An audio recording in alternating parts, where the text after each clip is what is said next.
Hello everyone, তুমি সবাই কেমন আছো? আশা করি ভালোই আছো। আর একটা ছোট্ট একটা মিনি ব্লগ নিয়ে আসলাম। আমার মিনি ব্লগগুলো তোমাকে কেমন লাগে কমেন্টে বলো। তো এই যে সব বাসি কাম করে স্নান করে ফুল টুল টোকায় পূজাটা কমপ্লিট করলাম। পূজা দিয়ে ঘরে আসলাম। ঘরে আসার পরে দেখি এটা খুঁজছি, এত চুল পড়তেছে, মানে কী করবো। চুলগুলো জানা দিয়ে ফালা দিলাম, এত চুল পড়ে। আমার মতন তুমি কার চুল পড়ে এমন? তো আমার তো একদম অতিমাত্রা, মানে কী কমু আর। তো এই যে যাই হোক, পরে যে দুজনে রেডি হয়ে বসতে যাবো হলো মন্দিরে। যদি পরে বার হয়ে মন্দিরে আসা পড়লাম।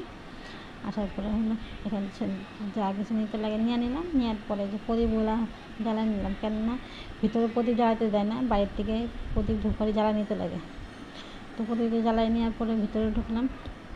ভিতরে দেখার পরে দেখি মানুষ আছে। তো একজনকে বার হইতেছে আর একজনকে ঢুকতে দিতেছে। তো এই যে এখানে পূজাটা দিয়ে নিলাম, সব তো শেয়ার করা যায় না। তো এই যে বার হওয়ার পরে যে প্রদীপগুলা বাইরে থইতে লাগে, ভিতরে থইতে দেয় না। তো এই যে এখানে প্রদীপগুলো থয়ে নিলাম। নেওয়ার পর ধূপকাঠিগুলো সুন্দর করে থয়ে দিলাম। দেওয়ার পরে প্রণাম করে বার হওয়ার পরে আমি না একটু ভিডিও করি। তো একটু ভিডিও করে নিলাম। নেওয়ার পরে যে আমিও ঘন্টা বাজারে প্রণাম করে বার হয়ে পড়লাম। বার হওয়ার পরে যে ঘরে এসে পৌঁছে গেছি। ঘরে এসে পরে যে ঘরে তো গরম লাগতেছে, ভাবছি গ্যাস করে বর করে চা বানাবো। পরে মুড়ি মাখলো, আমি চা বানালাম বিস্কুট দিয়ে। এটাই আজকে খাইলাম।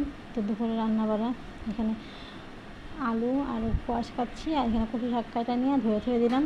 দেওয়ার পরে এখানে যে কালো জিরে শুকনো লঙ্কা সম্বাদ দিয়ে কোয়াশ আলুটা দিয়ে দিলাম। এটা মানে মাখা মাখা করে বানাবো। তো এই যে হয়ে গেল মোটামুটি আমার।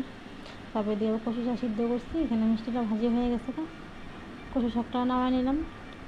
নেওয়ার পর ডাল হয়েছে। পরে যে ভাত বসাইছি আর গ্যাসটা মুছতেছি।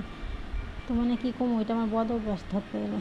এদিকে গ্যাস জ্বলে থাকে, এদিকে আমি গ্যাস মুছেই থাকি। হাত পুরো কী হোক কোনো যায় না, মানে আমার বাসনগুলো থয়ে দিলাম। গ্যাস করে আসছি, এত গরম লাগছে।